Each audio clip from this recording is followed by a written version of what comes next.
Hey guys, how's it going? Hope you're all alright. In this lesson, we'll talk about a concept called benchmarking, which is introduced by the operations department to make sure further still that your quality standards are being met and that your product's minimum standards are as high as any other product in the market. Now, how does a business go about doing that? Well, first, they will identify their closest rivals. Of course, you can't look to compete with or try to match up with every business in the industry. You got to look at the ones who are closest to you, the top dogs, your closest rivals, and find out what is it that makes them so good. What are their qualities? What are their USPs? And if you can then at least try to be as good as those practices, and if more than that, if you can improve on those best practices that are being used by other businesses, then eventually you can get a competitive advantage. And if you are at least as good, if not better, with those businesses, then you'll at least be fighting with them on an even playing field. So, benchmarking is about comparing your practices with your rivals and trying to adopt, at least be as good as them. And if you can do one better, that's always going to result in competitive advantage. Now, let's say we're talking about a university.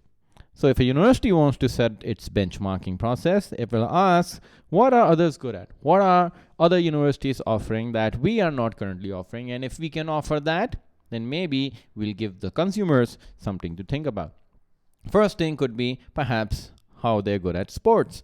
So maybe hiring some of their coaches or introducing their programs into university might help you to be as good as your rivals.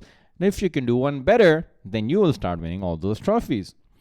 Now, of course, this is a university and teaching is a big part of it. So first you should look at the teachers that they have. And maybe if you can hire some of their teachers or find people of same quality, of same skill, then perhaps you can be at least as good as your rivals. And if you could do one better, you'll have the competitive advantage. So what does this process of benchmarking help us to do? It helps us to improve our quality, be as good as our rivals, if not better, become market leaders by improving on the processes that your rivals are using. And eventually, you will have a reputation for reliability because you're using a process that is always pushing you to be the market leader. Now, the reasons why companies go through this process of benchmarking is surely to improve its quality. I mean, if you can be as good as your rivals, at least as good as your rivals, then your customers will give you a chance as well. So it's a way to improve your quality.